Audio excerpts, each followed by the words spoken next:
where Kirk's suspected assassin is being held. This is expected to be a massive memorial service for Charlie Kirk.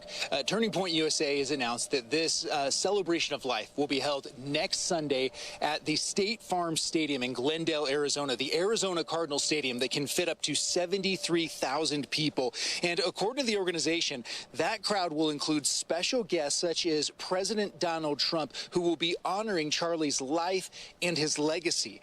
This weekend, President Trump is also praising law enforcement for their work on the case in quickly apprehending the suspected shooter and the help of the FBI specifically, telling Fox News Digital, "I am very proud of the FBI, Cash, and everyone else. They have done a great job." Kirk was in the midst of his fall college tour when he was shot at Utah Valley University on Wednesday.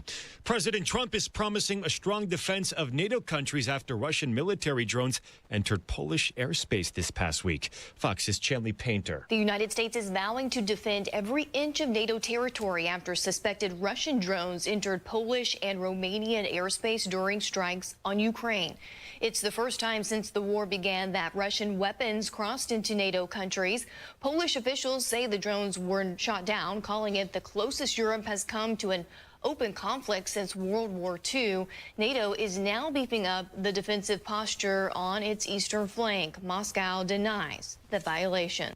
Any attack on a NATO nation is a violation of Article 5 of its charter, which requires a military response from other NATO nations. America is listening to Fox News.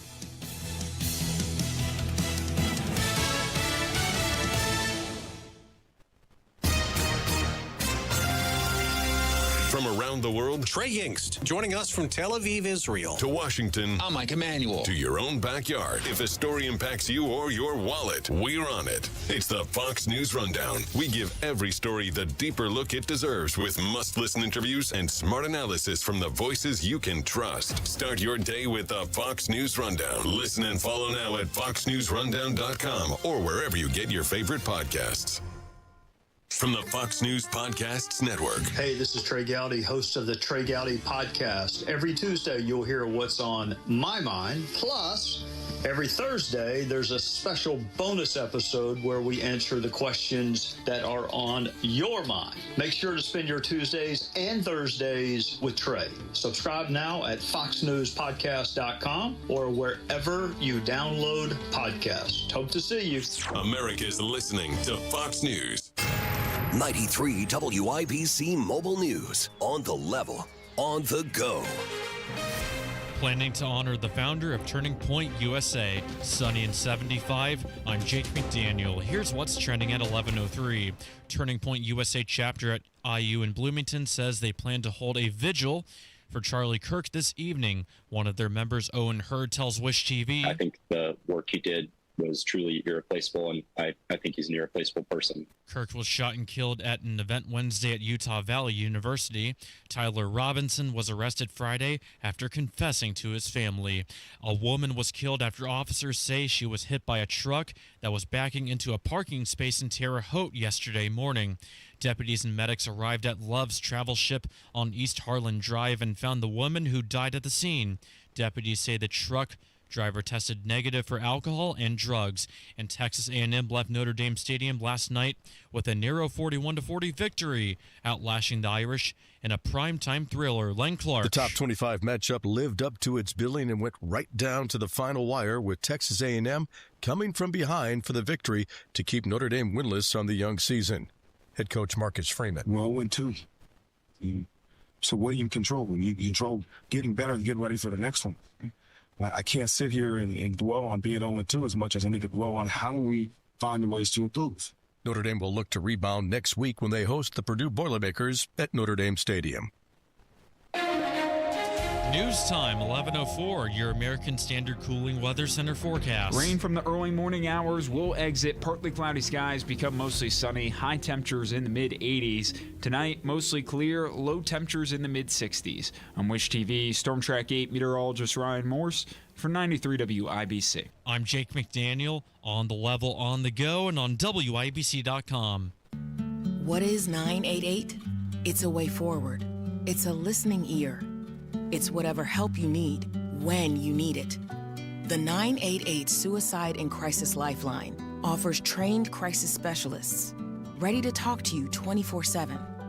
If you or someone you love is experiencing a mental health or substance use crisis in their life, call or text 988. Want more information? Visit 988indiana.org. Hey, fall's in the air at Sundown Gardens in Westfield and Miss M's Home and Garden in Bargersville. Locally grown mums and pumpkins are everywhere, along with fall annuals and a wide selection of fall decor. Stop in this week to get your home beautified and in season for the cool days and crisp fall nights. Locally grown mums and pumpkins plus fall annuals and decor all at Sundown Gardens up north at 186th Street and Spring Mill Road in Westfield, and Miss M's on State Road 135 just south of Whiteland Road in Bargersville.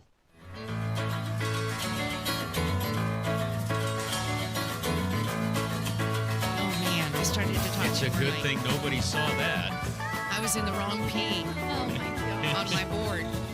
Get your stuff hear. together. And I wondered where everybody was. And it's only because I was in the wrong P on my board. Now, P stands for program, ladies and gentlemen. Yeah. The studio audience. Oh, my gosh. I'm supposed to be in P1, and I was in P2. So, hi, everybody. How are you today? I hope you're doing well on this weekend. My name is Terri Stacy. That's Denny Smith. Howdy. And this beautiful lady over here, Kielynn Maytally, is going to be in a play this afternoon. Well, oh, yes. She's got her makeup on.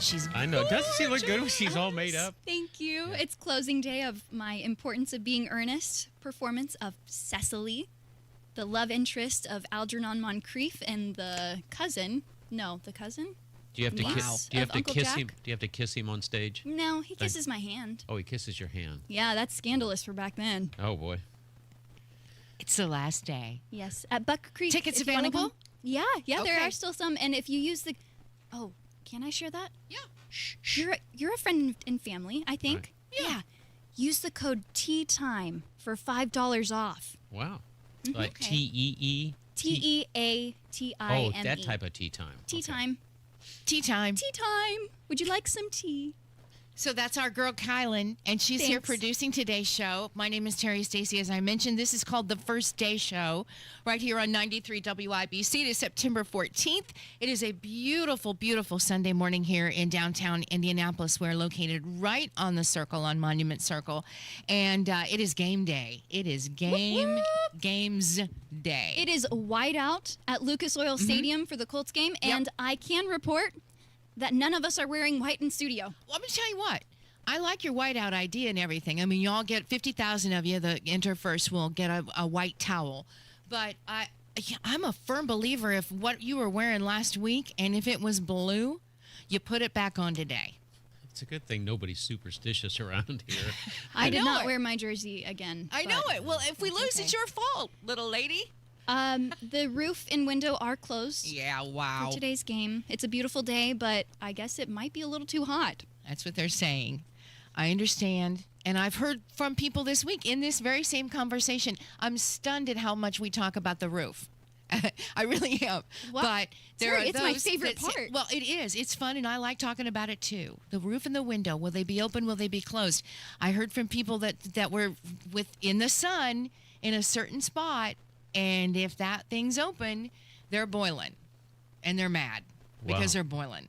So I understand that some of you, you're in a hot spot if we have that open. But I still say if you got the roof and it's a beautiful day like today, you open the roof. Okay, anyway. Now that you got that off your chest. I got that, and I'm so glad that our first day betting segment that Denny loved last week when we talked to my psychic Loretta. Don't you roll your eyes at us, Denny. It was so good. And I she can't was so believe right. that there are people like that put out that stuff. I mean, you put me on camera. She goes, "You're really going to love this psychic." Well, I'm starting to listen to all this hogwash, and I'm going, "You got to be kidding me! Who is this broad?" Wasn't she great? And then she was. She can hear she you did say so that. well. She was going to take my Visa card to pay for that interview. That's what she was going to do. Well, she's a part-time flight attendant. She doesn't make a lot of money, so she can get all the help. She'll grab the help if she can get it. Yeah, Loretta was right, everybody. So don't ever doubt me again. Well, you can doubt me. You can. I'm not going to have a problem with it. I feel like today, after the ugly week that we had last week, and it was, an ugly week. That today's a new day, right? It's a good week. Start of the new week. It's a special week too, Terri. Special week. I think we all just need to be a little bit kinder to one another, to really turn it down. We're at breaking points. Wait a minute. If you do stupid, I'm still going to point it out. You're my friend. I don't want you to embarrass yourself in public. I know, but do it kindly. Okay. And Sweetie, respectfully. you're really dumb. We all want to have different opinions, and that's what makes us us, and it's cool, and we're free to do it. But I'm just saying, just dial it down. Okay. Boy, I'll tell you what, didn't take long for people to get fired up. About I say this, right, and then I'm going to go get in the car when this is over at 1 o'clock, and I'm going to start driving, and I'm going to be really mad within a few seconds because you're driving down Washington Street. That's right. I ran across the blue line this week. Holy cow! Talk about a wide chassis and taking up their part of the road. Right. They are the kings of the road at the moment. I mean, they're getting everything, but it only takes a second to get fueled up again.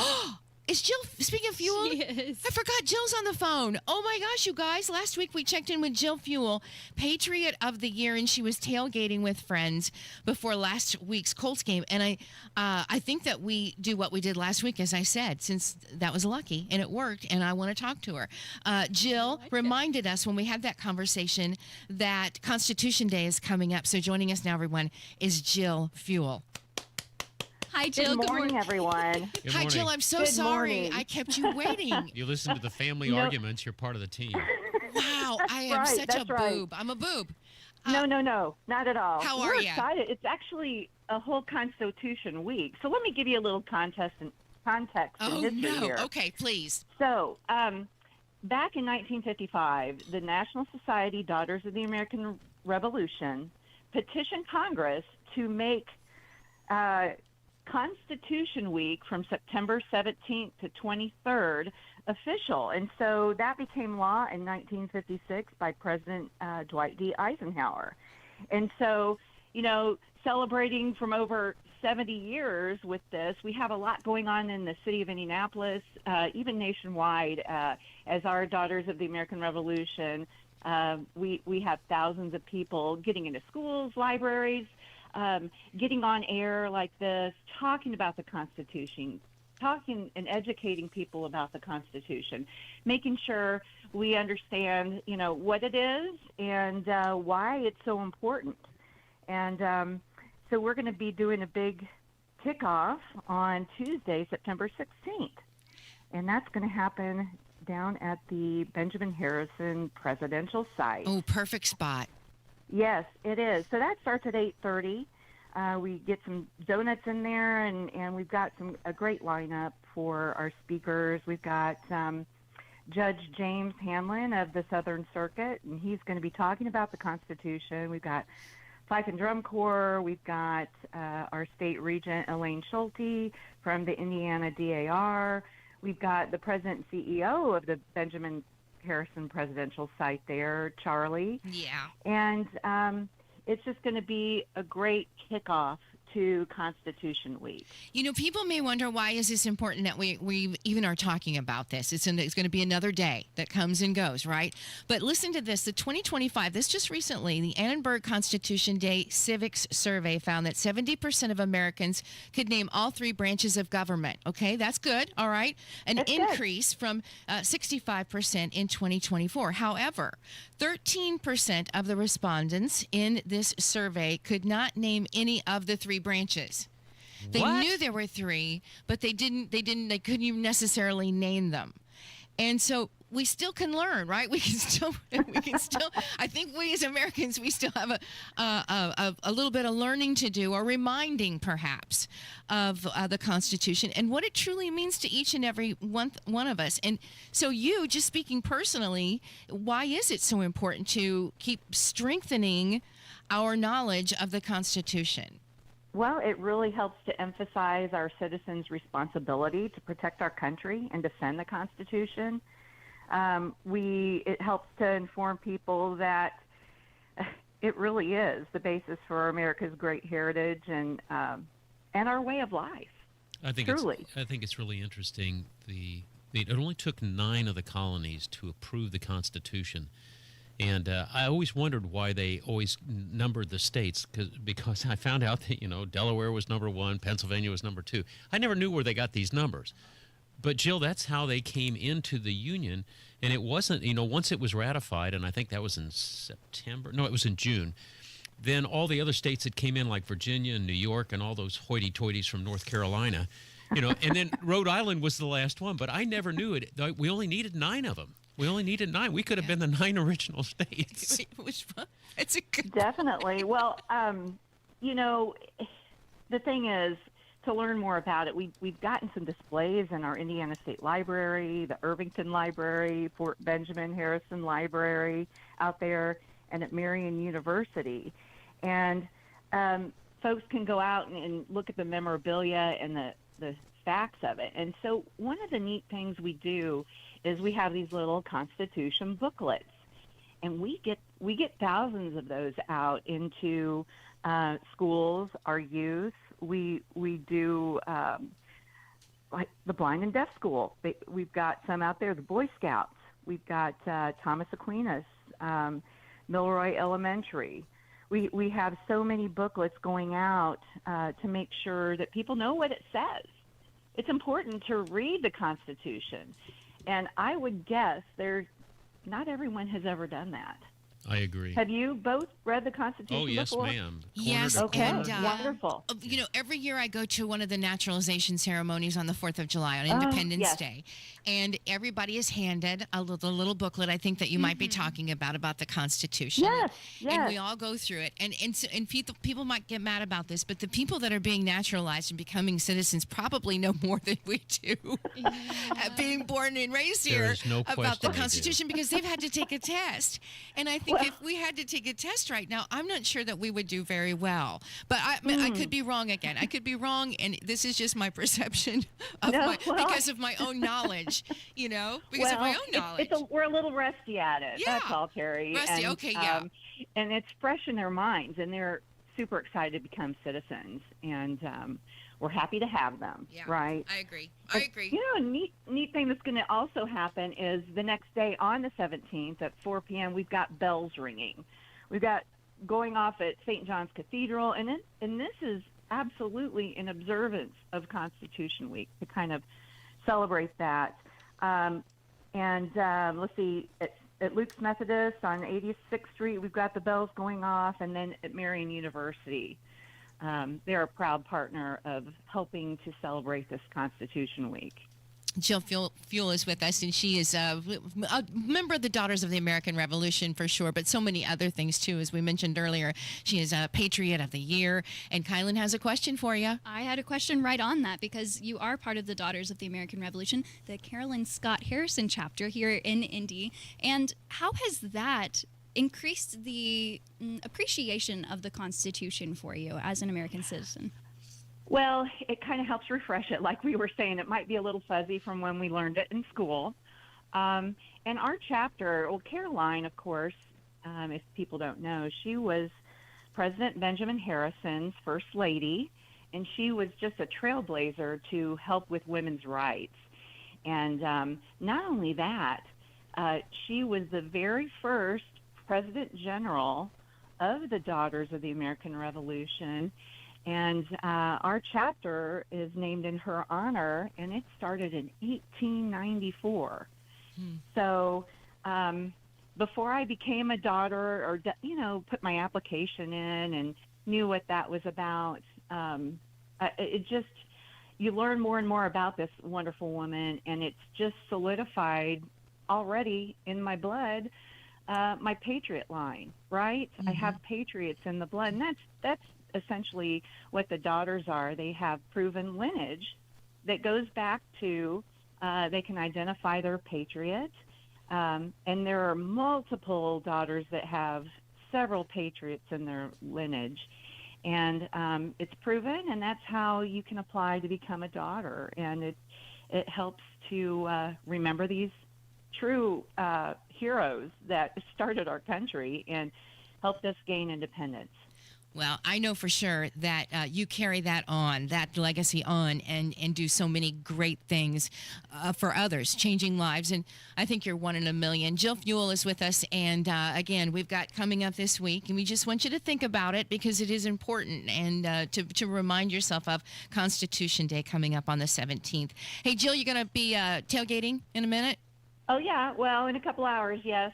Okay. Well, you can get started as early as you want. 4 o'clock game. Yeah, I didn't know. I should go down there now. You're right. Yeah, take your jug. Beat the Traffic is light. Jill, thank you. We sure appreciate you. And glad you had some time for us on a Sunday again. We're going to call you every Sunday with a question. Okay, excellent. I'm there. All right, we'll see you later. Thank you. All right, enjoy. Thank All right. you. Bye-bye. It's the first day, 11:20, 93 WIBC. We got him.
Good day. It's a Colts day and a fever day. In fact, we're going to be carrying the fever game right here on WIBC starting at 2:45. And coming up in the next half hour, we're going to talk to the radio voice of the Indiana Fever. And I know that Denny's got a lot of questions because this guy's got a fantastic background. If you don't know who he is, I'm sure you do by now, but it's a pretty cool guy. You'll get to know him. You'll get to know him. John Nolan is his name. So we've got that coming up. But the Colts game today, as we mentioned, 50,000 fans are going to get a white rally towel. This is again a 4:05 game. Robert Carter, he's an Air Force veteran. He's going to sing the national anthem. And Pacers' Obi Toppin, will strike the anvil before the kickoff. Have you ever struck an anvil? Not in my whole life. It's not as I've got an anvil in the farm, and I got a little dinker one, and I just use it for? For blacksmithing. I mean, you Why? heat up your metal. Do you and then actually use it like a blacksmith? I have used it on metal, but I heat it up with my torch, and then I just hammer it out on the anvil. Wait a minute, Kielynn, think. Okay, now really, seriously, it just dawned on me. Oh, no. So that ties into the Colts because that's a horseshoe thing. Exactly. Well, I just got it. Welcome to the team, Terri Lynn. Well, I really didn't get it until just now. As we say it, that's what they put. That's where they're banging and making the horseshoes. Yeah, and they have a little square hole Which in is there. cool. Yeah, that's where they heat it up and they bend it, and then they use their anvil around it. But the reason they have the horseshoes is because of the shoehorn on the anvil. Now I've got it, and why that really makes sense. I wish as a prop, at least they would have a horseshoe there to just tie the whole thing together on the anvil. Like people making. What about people actually making horseshoes on the spot that you could buy? Oh. Wow. Obi Toppin made this horseshoe. Yeah, like Obi Toppin made this horseshoe. It could be a giveaway winner. Now, Terri, Raffle you can do ticket that. Though, in this Connor day and Prairie. age. Terri, go to Connor Prairie. Well, again, maybe at a Colts game, maybe in this day and age, that could be used as some sort of a weapon. So they couldn't do that. Oh boy, They couldn't go. They You're couldn't make taking them. me in circles here. I mean, it's a I'm shame getting busy. because that was a great idea. How about if they did the metal one, like Obi Toppin sits there, he hits Makes the the metal metal one, horseshoe. but then you mold it, so then you can get a molded plastic version of it. Would that and then Obi can sign it. It's not the same. But where did you it's guys still grow signed up? with. Okay, Terri, you know what? We're done. It's not the same. That's enough. Do we have to go? Don't we We're have any out. commercials to No play? Oh, really? Is it time? I have so much more to say. I don't want to hear it. Turn we gotta her go. mic off. We've got to Let's get talk you some fever. news. Get your latest news in John Nolan. You really did not know what an Didn't ever anvil? dawn on me. I knew what it was. I mean, but I didn't put two and two Okay. together. Is what I'm saying. Like, Okay. yes, You're that's digging the that. whole But verse. this is it. Okay. News is next. 93 WIBC.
did you just fall out of the chair?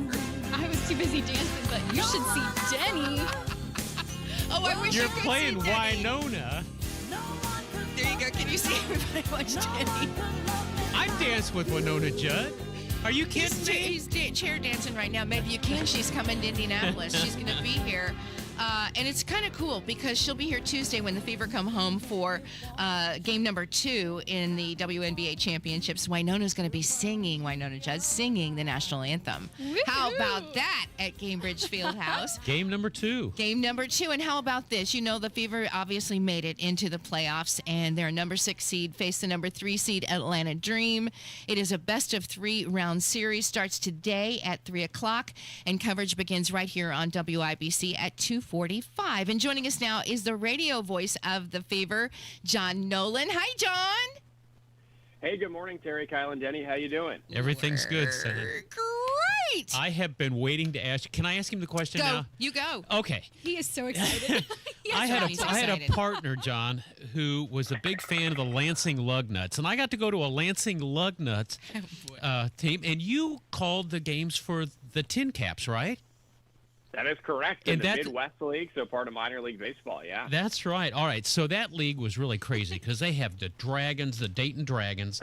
They had the Loons, the Whitecaps. The Loons. And then they had the Skycarps, Beloit Skycarps. Did you get to call all those games? Oh, yes. And so the loons, that's referring to the aquatic animal rather than crazy folks. But yeah, you gotta love minor league baseball and all the creative names out there, no doubt. Yeah. What's the most unusual one? What's the one that actually kind of made you giggle every time you said the name? Oh my goodness. Skycarp was one of the newer ones in the Midwest League. I mean, Midwest League's fairly traditional, I suppose. You go around minor league baseball, and you got one team in Amarillo, Texas. They're called the Sod Poodles, which is that's a term for prairie dogs out there and the flatlands of Texas. So, yes, it's funny. Now coming to the WNBA with, the Fever and, more of the team names, I suppose, are more traditional. Although, to get into it a little bit, it's funny how many teams in the WNBA have names that do not end in S. So just like this playoff series here, we have the Dream and the Fever, and just a bit of an oddity when it comes to the names in the W. Wow, how did you learn all these different sports? You used to call lacrosse, if I remember, and you certainly called baseball and softball, but how hard was it to transition into calling, basketball? Yeah, and I've been fortunate over the years to call a lot of basketball with the Pacers G League team, which previously was in Fort Wayne, and really excited coming up now. Less than 2 months, we'll be opening up the arena at Innovation Mile in Noblesville with a brand new name, Boom, and that's a fun reference and tribute to Slick Leonard. And then over the years, I've called a lot of basketball with Purdue Fort Wayne in the Horizon League, like with IU Indy, and where Butler used to be. So I've called lots of hoops over the years, including women's college basketball. But, this was my first season with the Fever and the WNBA. And even if it hasn't gone quite according to plan, it's really been just an awesome experience, such an inspiring team with all they've overcome this year to get to the playoffs. And now who knows what's in store. Yeah. Was there a player that surprised you with the injuries and everything that went on through this season, the highs and lows? But was there a player in particular that surprised you at how well they stepped up and really played hard and well? And maybe that's a silly question, but was there one in particular that really has gotten them to where they are today? Yeah, no, not a silly question, and I suppose not necessarily a surprise because she's been an all-star player before, but still nevertheless super impressive what Kelsey Mitchell was able to accomplish this year in the absence of a bunch of players, but especially of Caitlin Clark. So Kelsey this season setting a Fever franchise record for points scored and finished third in the league in scoring, and it was announced she made the Associated Press's first team all-league. So, the fact that Kelsey was able to do that was just more on her shoulders, basically, in the absence of Caitlin and others. But overall, I think the theme of this Fever team is that just, everyone collectively stepped up just did, cliche, maybe like 1% more or what have you. But, everyone chipped in here to still make this the winningest season for the team in a decade.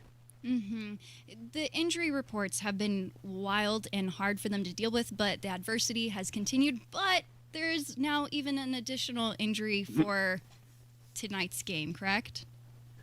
Yes, so Damiris Dantas, one of the forwards coming off the bench for the team, unfortunately, a few days ago in practice, she suffered an injury, so she's in the concussion protocol right now. So with those head injuries, always erring on the side of caution. So, yes, the depth hit even again, which, unfortunately is extra tough against this Atlanta Dream team, which is notable for being the top rebounding team in the league. In general, they have quite a bit of size, including Brittany Griner at 6'7", who's been an all-star most of her career in the WNBA. So, yeah, it's just kind of fitting with how it's gone. But again, they've been able to overcome all this so far, and we'll try to continue that again today. John Nolan is with us, the voice of the Indiana Fever. You can hear the game today beginning at 2:45 right here on WIBC.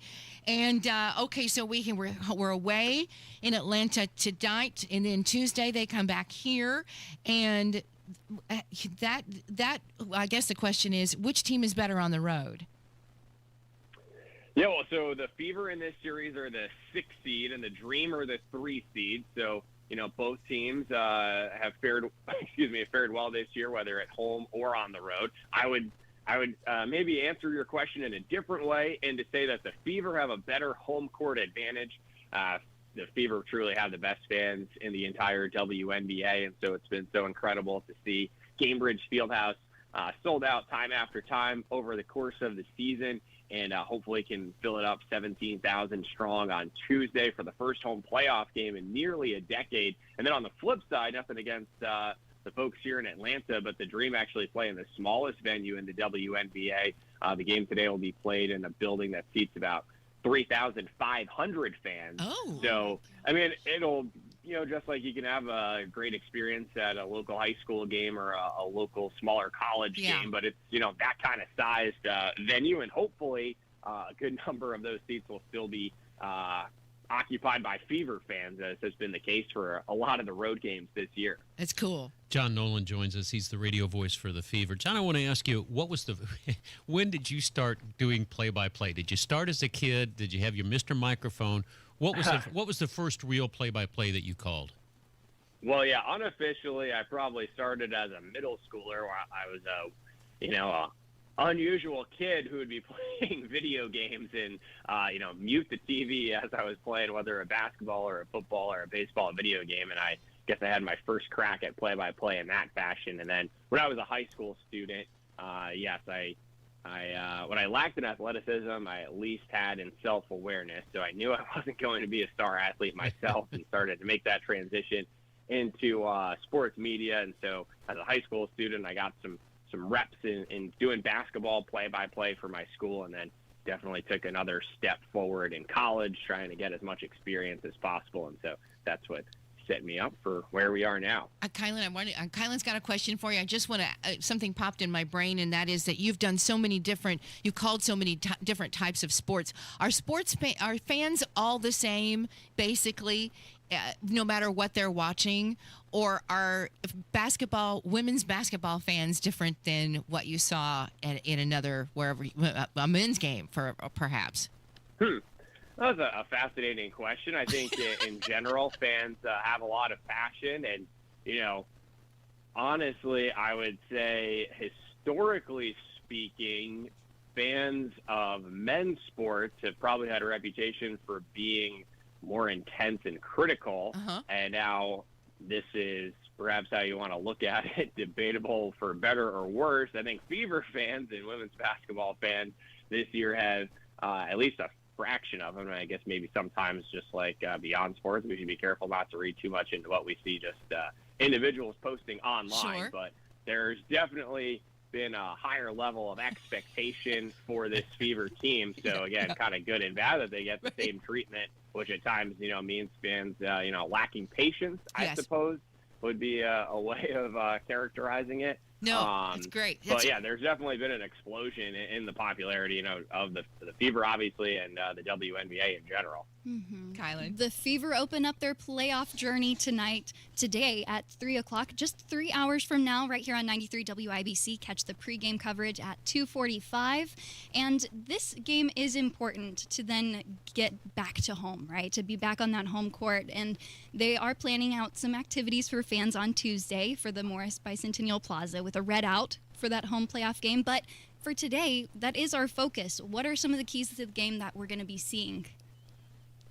Yes, yeah, and I can't wait for the energy inside Cambridge Fieldhouse on Tuesday night. But in the meantime, here today, so yeah, the Fever, let's be honest, they're the underdogs in this series. Atlanta's had a phenomenal season. I think if you wanted to zone in on something in particular, it would be 3-point shooting.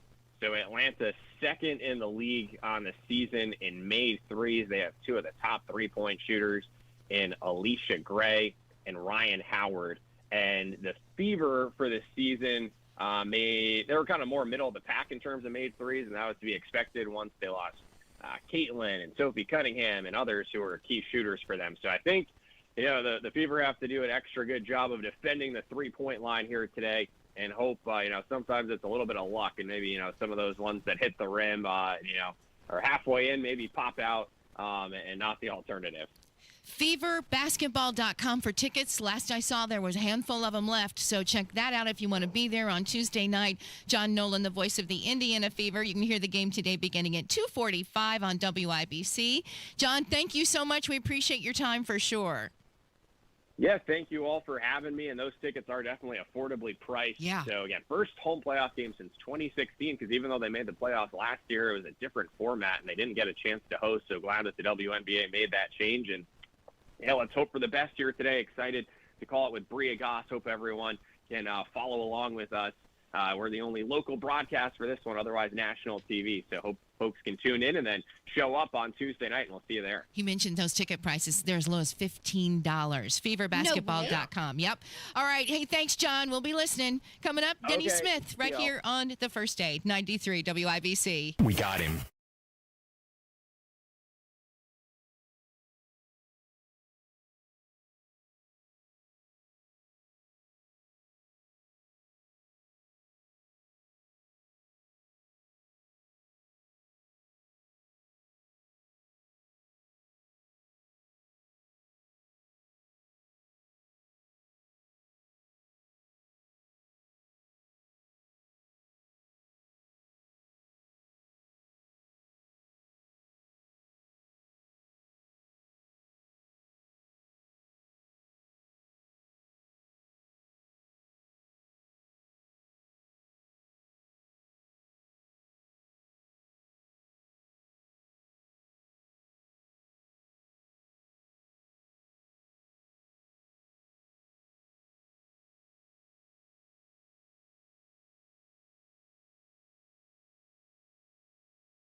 watching us on YouTube, sing along. Oh, please. That would make me so happy. Here we go. You got a friend in Denny. I love this song. You got a friend in Denny. My grandson used to sit on my lap and I'd sing it to him. Everybody's singing along right now. And your miles and your miles and your Okay, just remember what your friend Denny said. You've got a friend in Denny. Oh, All right. yeah. So it's a spoiler alert here. So is a college degree really important? Oh, or has it please become the don't. latest participation trophy that will end up in the attic? Are you going to invalidate the last 4 years? Listen, I played the game too. It took me 17 years to graduate from college and then the master's degree and all that stuff. But this new Gallup poll came out, and we listen to Gallup poll on political things. But this was an interesting thing. They say that Americans are putting less stock than ever in the importance of a college degree. And I thought I'd take a look at those numbers and see what it was. Was it a political issue or what it was? Because I'm a big fan, as are a lot of people, in just getting a good paying job where you learn a skill and you can become, you don't have a make-believe degree like Eastern Orthodox religions. And I had a classmate that was a professor in Eastern Orthodox religions, and I'm saying, but what is the basic American need for that? So here's the stuff. Only 35% of Americans now say that a college degree is very important. Compare that to 53% in 2019. So in the last 6 years, people are saying, maybe we don't need a college degree. And I think it's become financial because kids are coming out and they're loaded up with student debt. And I told Terry earlier, it's not unusual for a medical student or a dental student to get out of school and have $500,000 in debt. And that's before you even drill your first tooth or take your first hiccup. And that's pretty tough. But the Democrats have shifted from very important to fairly important. So we broke it down into the Gallup poll, looked at that. And then the Republicans are more likely to shift to it's not important at all. Now, I don't know what that really truly means, but I thought it was interesting information. Yeah. It turns out that it's the return on the investment.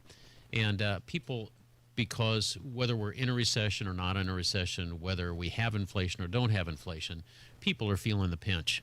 What happens is prices go up and wages do not.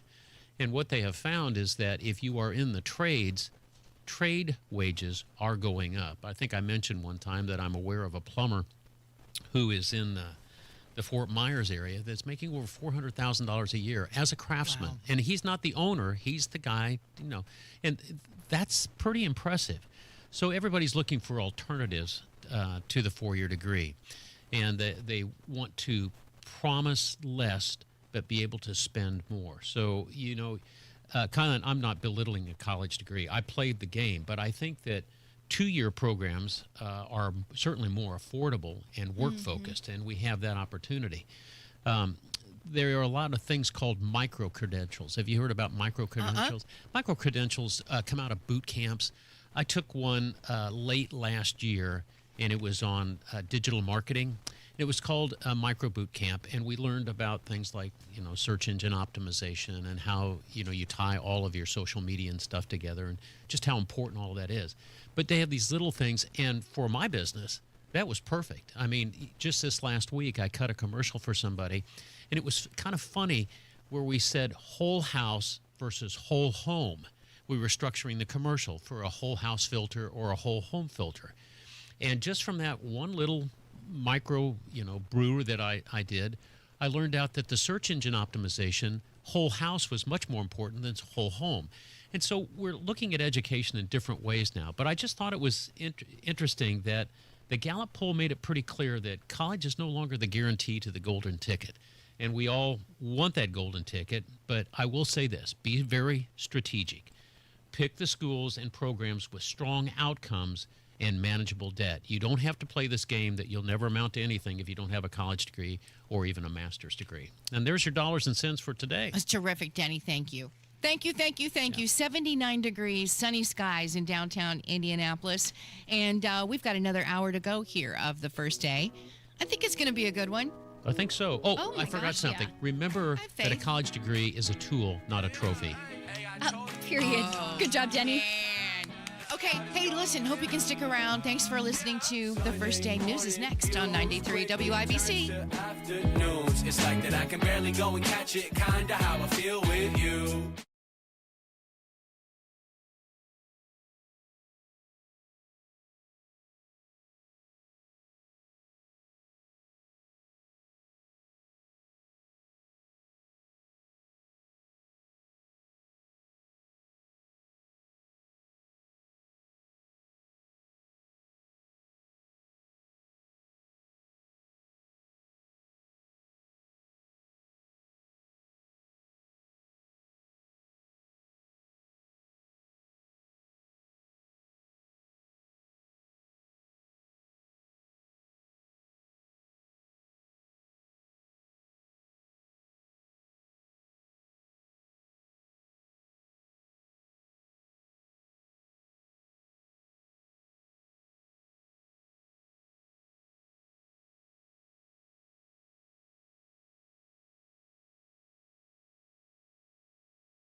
welcome to the first day, the WIBC Sunday Magazine Show. Thanks so much for joining us.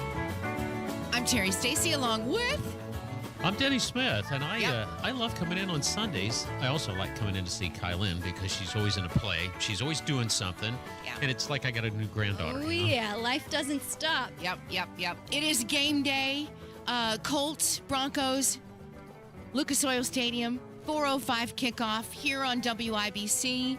We have got the Fever at 2:45. It's their first game in playoffs against the Dream in Atlanta. They're back here on Tuesday, and tickets are still John Nolan available. didn't sound too optimistic. I think that they're a tough team. Tough team. And I think he was preparing us the best three-point shooters. So yeah. I hope they do well. Do want to get you up to date. Kielynn, I know we are very short on time because we are going to have a conversation with a voice you all remember, a face you remember, I'm pretty sure. Fanchon Stinger. You used to see her on Fox 59. She was a co-host in the evening news, and she is truly one in a million, and what she's doing with her life right now is incredible. And we'll have a pretty lengthy conversation with her. So I do want to keep this brief, but wanted to let you know, and I'm sure you've heard about the funeral arrangements being announced for Charlie Kirk. And his funeral will be held a week from today at State Farm Stadium in Glendale. Doors are going to open at 8 a.m. Program begins at 11 a.m. I'm guessing that is their time in Phoenix or in Arizona. It's Arizona. So, but it'll be at the stadium, though. I mean, it's right. And I'm not sure here at WIBC, but we may carry part of that here next week. We'll certainly keep you up to date on that, but we may do that too. But in the meantime, I think we need to take a quick break, don't we, Kielynn? Would that be good? Let's get to All this right, let's fun get to break because Fanchon will join us next here on 93 WIBC. When you own a business, it feels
by grace and grace alone. There is a leadership program for young ladies that is out there that is right now accepting enrollment, and it's virtual Grit and Grace Leadership Academy. And here to talk about it is a name that I know you all will recognize. It's Fanchon Stinger. How are you? I am great, my friend. Oh, my goodness, Terry. It's so great to be able to hear your voice and to talk to you and to just talk to all of your listeners. Thank you so much for having me. I miss you guys. We miss you, too. We really do. Fanchon, you'll remember at 14. Oh, my gosh. Was it 14?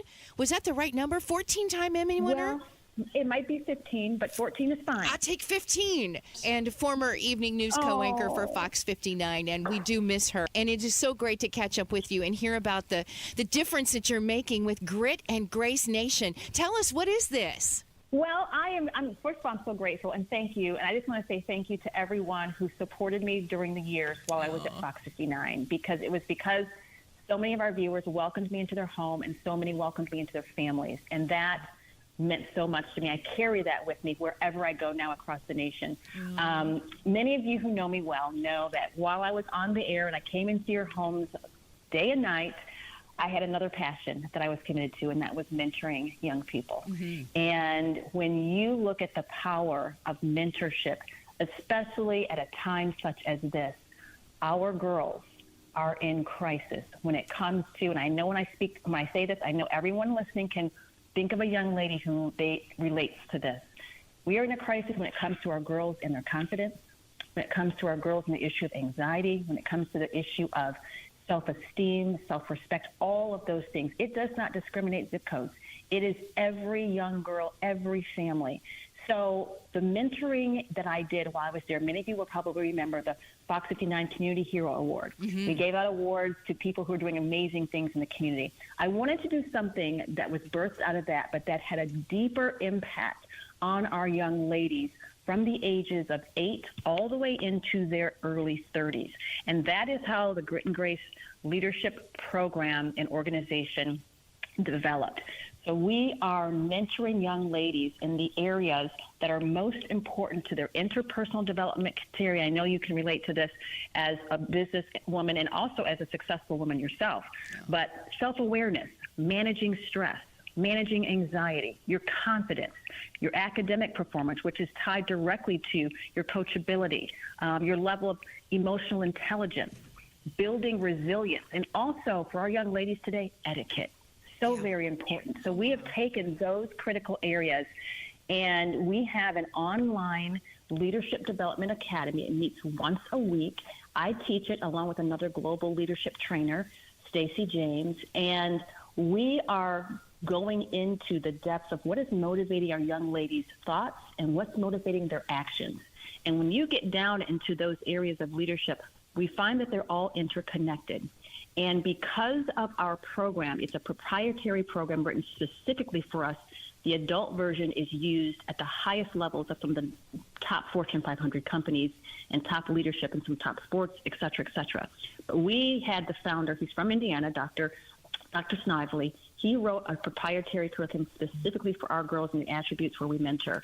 And our girls now are showing a 62% improvement when it comes to self-awareness, when it comes to managing anxiety, managing emotions, growing their confidence in all of those areas. Because we know one thing, and Terry, I know you can speak to this, if we can lead ourselves well as young women, as we're learning and experiencing all of the things that come with going through these different stages, middle school, high school, college, pre-professional, professional, and some girls are not even going to college, and that's okay.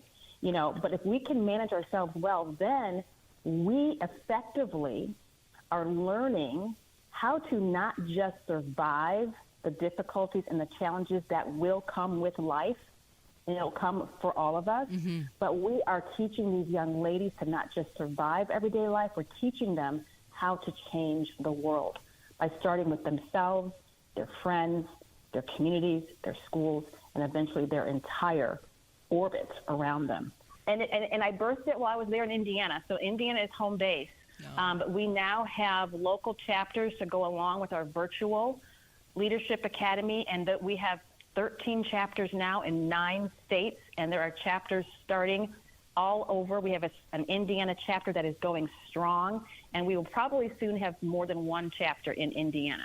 What age do you start with this conversation? We start at 8. You want to know why? 8. Why? Because the girls are younger when they're hearing these things. They're younger being exposed to so many of the messages that are coming out of the entertainment industry, out of music, the things they're exposed to online, the things they're exposed to at school, the conversations that they're privy.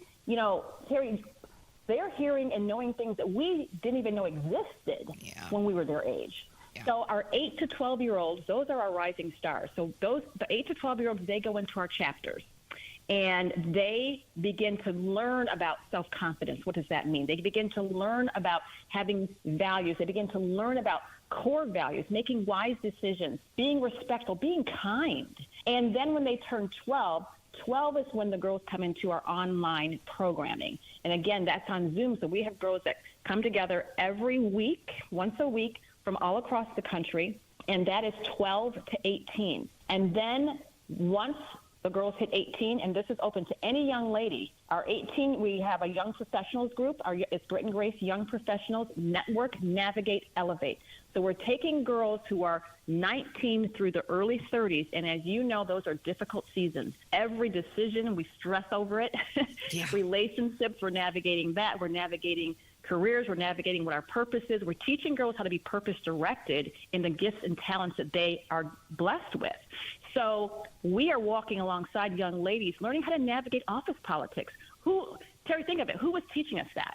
Well, we had to figure so many of those things out. That's exactly right. And it was hard, Yeah. So we're walking alongside girls in that space and going through those seasons, helping them get into their first jobs. We're connecting them with women who own companies. We're connecting them with industries, internships, opportunities, and we're putting women in front of them who can teach them from their lived experiences that we are vetting and bringing those ladies in. We're helping them prepare in a way that I don't think most of us ever experienced preparation for just the everyday things we go through life and walk through from literally 8 all the way into your 30s. There's something for every young lady. Please. It burns in my heart because I'm going to share this statistic because a lot of people say, well, what girls are you open to? It's every girl.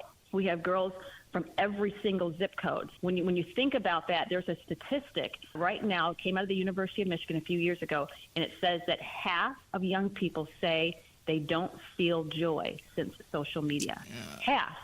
And that particularly is affecting our young ladies. When you speak about anxiety, when you talk about depression, when you talk about so many of those things that come with the pressures of comparison and trying to keep up and trying to be perfect and being afraid to fail, the everyday things that are going to happen that may be uncomfortable, but them being uncomfortable is really meant to help teach you learn. And Kielynn, you need to be in our young professionals group, Kielynn.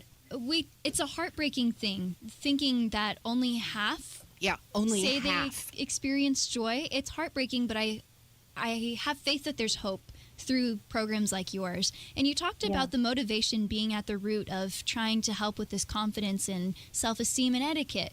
How have you seen that motivation change from when you started in 2020 to now, 5 years later? That's such a good question. Thank you for that question. When God gave me this idea and He put it on my heart, it was birthed out of my own experience. When I was young, and a lot of people don't know me. You guys all saw me on the air, on TV. You saw me doing investigations, getting out there, talking to people, interviewing people. But naturally, I'm an introvert. And growing up at the same age that these young ladies are, many of them in middle school, I was so shy. I was so shy in high school. I barely spoke. And it wasn't because I struggled in school. In fact, I got just about all A's. I played the classical piano. I did all of these things on the outside, looked amazing. Like, that girl's she has it, But on the inside, I questioned every single thing. My confidence internally was in shreds. And I struggled with that, and I had to fight through that to build my confidence, to ultimately become a reporter and not be afraid to talk to people and reach out. And in terms of what has changed, is that I never want a young lady to struggle internally the way I did. And it wasn't anything that I did. It was how I was wired, and I didn't understand. I didn't have any – my parents always encouraged me. They always talked to me. But I still had those questions burning inside. When we started Grit and Grace, I thought it was going to be camps. But we quickly realized that these issues are so much deeper than we know.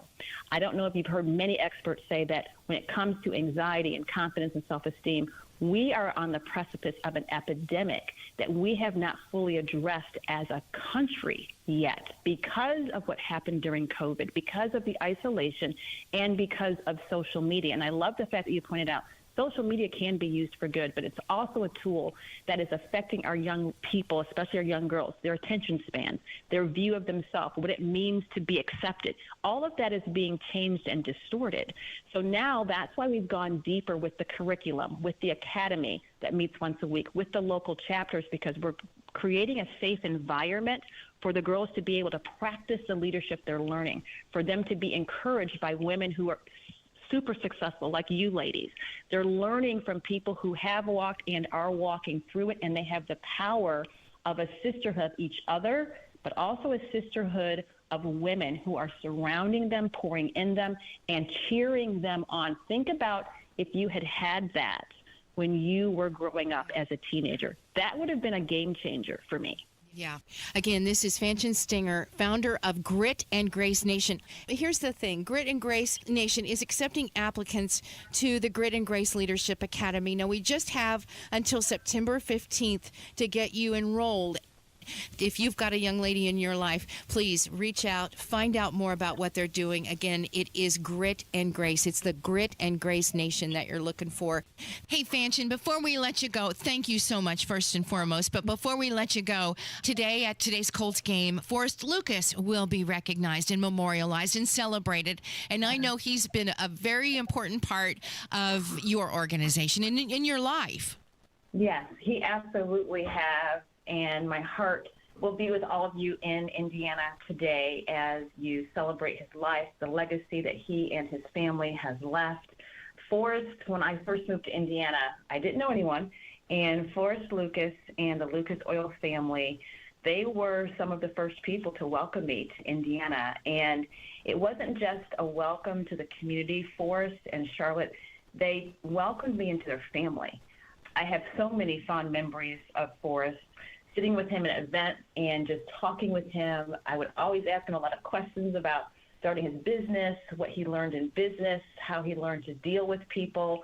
And he would share so many stories with me about the early days, some of the challenges he had to overcome and how he overcame those challenges. Seeing young people go for their dreams, overcome challenges, have a chance to fulfill their dreams, that is what truly inspired him. And as we all know, he had such a big heart for Indiana, for the community, and specifically for young people. And I will tell you, they are an example of what it means to live a legacy of compassion as a business icon, as a philanthropist in this community. I knew that a lot of the conversations I had with Forrest were conversations that perhaps a lot of people did not get a chance to have, but looking back, I treasure them, because for me, they were a divine gift. And they were one of the ways that God taught me lessons that I would need. They are a family of deep faith. And when you allow your faith to lead in your life personally, but also in business and in community and all that you do, you leave a legacy like the one he has left. You're amazing. Thank you for giving us all your time today. We'll stay in touch with you for sure. Thank you, ladies. God bless you. God bless our young ladies and all of our families in Indianapolis. Love you so much. It is 12:27. She is amazing. Love you, She's Fanchon. amazing. All right, we're going to get you some news, right? Let's get into the news. Yeah. And when we come back, we've got food news and... what else was We're there? going to talk more Constitution. That's right, Constitution. That's right. You can't forget about that. We've got a magistrate coming. I know, she's great. And I really wanted to play for you all today how I learned about the Constitution through Schoolhouse Rock. But unfortunately, Terri, it is too long, and I don't think we're going to be able to hear it as a group together, and I'm sad for us all. But the news is next. 93 WIBC. Zillow ranks Indianapolis number 2 among 2025's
93 WIBC, Terri Stacy, Denny Smith, and our little friend Kielynn Talley here producing today's show. Well, 61 judicial officers from across our state are going to meet with nearly 4,500 students and civic group members to celebrate Constitution Day, which is on September 17th.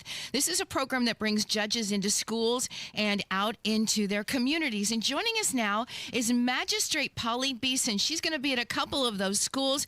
And Polly, it's a busy Sunday, and I'm grateful that you've got some time for us today. How are you? I'm doing great. Thank you so much for having me. I'm really excited to be here and talk about Constitution Day and the work that the judiciary is doing to honor that day. Would you explain the difference between a magistrate and a judge? Good question. Absolutely. So in the counties in the state of Indiana, there's at least one circuit court judge and there's superior court judges. And then there might be other small claims court judges. And that's our trial court level. Those judges are typically elected, or in counties like Marion County, those judges are appointed by the governor's office after being vetted through a judicial selection committee. Magistrate judges are hired by the courts to kind of help do some of the work because there's way more cases than there are judges in the state of Indiana. So we step in and help our judges, and we hear cases and serve on committees through the Supreme Court. By all accounts, we're doing a lot of the same work, except maybe a little bit less of the administrative work and heavy lifting there. Hey, I've always wanted to ask a judge and a magistrate this question, and it has to do with judicial perspective. Article 3 in the Constitution is one of the shortest articles. It's incredible. We have all these guidelines for executive, and we have all these guidelines, for the legislative branch, but it's the judicial perspective. Article 3 is really short. Does that brevity give today's judiciary more flexibility or more headaches? That is a great question. I think one of our favorite things Denny. that we learn in law school, right? Yeah. This is taking me, I think we joke around that in law school, and it's kind of going back to those days, when somebody asks a question, well, what is this, what is that? It's always, it depends. And I think that each judge kind of brings their own perspective to the job. And, you even see it with the top court in the land, the Supreme Court, and you've got judges who are literal interpreters of what the law is, and you have others that like to see it evolve. And I think everybody kind of brings a different perspective to it. So on one hand, while we are the, quote unquote, the third branch of government, we are unique in that respect. So we don't necessarily always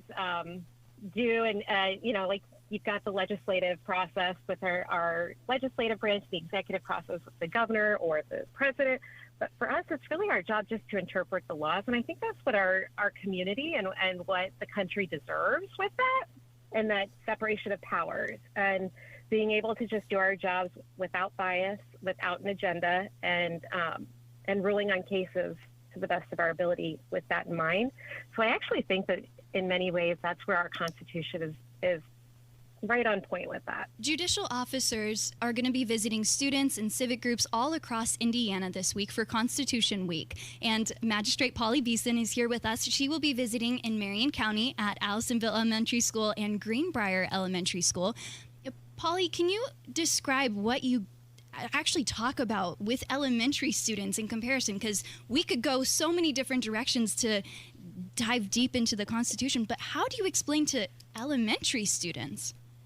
Well, it is so much fun. And first off, even just getting out of the courthouse and into a school, into a new setting, and talking to kids and seeing how they view really what's the bedrock of the judicial function, which is our Constitution.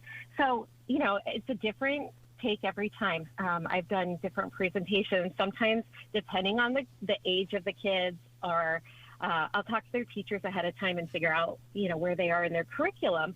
But it could be as simple as drafting a constitution for a classroom, which is really fun because, kids want all-day recess, or maybe they want to have candy for lunch, or maybe they want no homework. It's that sort of thing. But then also they look at balancing the needs of whatever the overall goals of being in school are and getting that trade-off. So sometimes it's drafting a constitution. Other times it's teaching them about the individuals that wrote our Constitution, and they each get to take on a little bit of information of one of the drafters and who they were, and maybe some fun fact about them, and I let them come up and sign it. And of course, they love to. I bring my gavel, which is probably the only time it really gets used, is letting the kids, great. test out the gavel. But it's such a fun experience. I'm so glad that you do it, because I got to tell you, I learned from Schoolhouse Rock. It just made it fun for me to learn the Constitution, because when my eyes kind of glazed over when learning about the Constitution when I was a kid. Do you think that there are, maybe what parts of the Constitution do you think that are most important for kids to really understand at that age? Well, at that age, and especially in fourth grade, the curriculum tends to be geared towards even just how the government is formed and why it's formed. And by the way, I love your reference to Schoolhouse Rock, because that is what sparked my interest in public service at a very young age. Awesome. I think Schoolhouse Rock has helped all of us kind of become who we are today. And I got to law school and realized how little I knew. So that's a great point. I think, and it's so important to get in there and demystify what that was, because it is so important to what we're doing and who we are. And kids really feel a sense of balance and fairness as being important, which I think also lends to what our Constitution was drafted for. So I think, whether it's as simple as there's 3 branches of government and they each operate separately yet together and rely upon each other, and this is what this one does and this one and this one, but also you might have a future in it one day. And how cool would that be? Because kids don't get to come into a courthouse. Yeah. That's not an appropriate setting for them to come learn. So for us to go there and explain what we do, and not only what we do, but talking about our counterparts in the legislative branch and the executive branch, opens their eyes to other possibilities in the future. That's so cool. Joining Denny. us right now is Magistrate Polly Beeson from Marion County. Polly, I want to get your perspective on something. I grew up in the construction trades. We always had a code book. And when the inspectors would come by, it was, this has to be 1.5 inches, this has to be, 6 gallons per minute. But the framers wrote, they wrote a framework. They didn't write a code book. Give me your perspective on this. We really, as magistrates and as judges, I really don't see you as code enforcers. You're right. I mean, I think that's part of our function. I think part of our function is to interpret what the framers of our Constitution or our laws meant. And there's many different ways we can do that. And I know that I am not alone in the job that I do, that I spend a lot of time looking at what the language says, but also, maybe a word can mean 3 different things. Like, yes, ma'am. It depends. Yes, exactly. ma'am. And I think it's ultimately my job to interpret it the way within the canons of the judicial canons and the Constitution in a way that balances all of the interests, while really giving credence to what the framers wanted. Sometimes there's no crystal ball and I can't read minds, but I do the best that I can to understand how a law was made. Certainly the Constitution is one I think that a lot of us have a deep understanding, like I said earlier, about fairness and equality. So I do have I think most people in my courtroom, when they come in, have an expectation that that's my starting point. And that is absolutely what I work to give them in my courtroom. Same with my colleagues. Kielynn? The new Schoolhouse Rock for my generation is Hamilton. And so I would be remiss to not mention it, and learning about kind of the behind the scenes of the Constitution that I didn't know about, like the Federalist Papers and how Hamilton wrote 51 of the 85 articles within that. For you, Polly, what was one of your favorite fun facts that you like to share with the kids when you go around Indiana? About the Constitution? Uh-huh. Oh, about Constitution Day. I don't know if I necessarily have a fun fact, but I always bring it back to Hamilton because it does not matter how old the kids are. Yeah. It could be about, the room where it happens and being able to explain what that room is and put that into context for them, because they know a song, but they might not know exactly what that means. And I think being able to do that, I actually do go a lot to Hamilton. I love that reference, and I think it's something that many kids can relate to. Thank goodness to Lin-Manuel Miranda for creating that and piquing the interest in the Constitution and the drafting process and what created our country. Okay, guys, we're going to let her go. Denny, do you need any? You have another question? One more? Well, I just remember the Federalist Papers reading them. That was sort of like advertising so that they would ratify the Constitution. Mm-hmm. And Hamilton pulled it off. I mean, he was the original op-ed guy. Yeah. Yeah. Is there anything else for you, Polly, that you wish people knew more about or remembered about the Constitution as we go forward? Well, and I think, it is inherent in who we are as Americans, as Hoosiers, and really by teaching the kids at a young age, and it is required education in our public schools about Constitution Day and some programming around it. That said, if there's any school or Boy Scout troop, Girl Scout troop out there in the state of Indiana that would like a judicial officer to come speak, we do have a speakers bureau, and there's 333 judges on that list. And you can reach out to any one of us. We'd be happy to come into your schools at any point. It doesn't have to just be Constitution Day. We love to do that. There's also other opportunities the judiciary's put forward about bringing what the judiciary does into the community through our Appeals on Wheels, and that's our Court of Appeals going into the community to actually do real Court of Appeals arguments and traveling oral arguments for the Supreme Court. And those are really fun and great opportunities for field trips to see exactly that democratic process and the Constitution at work. And our State House and our legislators are always open to educational opportunities. I can't speak for those as much, but I certainly see them out there educating our kids, and the more education, the better. Magistrate Polly Beeson, she is one of 61 judicial officers from across our state that are going to meet with nearly 4,500 students and civic groups members to celebrate Constitution Day on Thursday, September 17th. Magistrate Polly Beeson, have a great rest of your day. Thank you for giving us your time, and I really love what you're doing with the kids. Thank you so much. Thank you so much for having me and for even speaking about Constitution Day. It's a fun time for sure. Sure it is. Come back, see us. This is The First Day, 93 WIBC.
You know about the USA? Do you know about the government?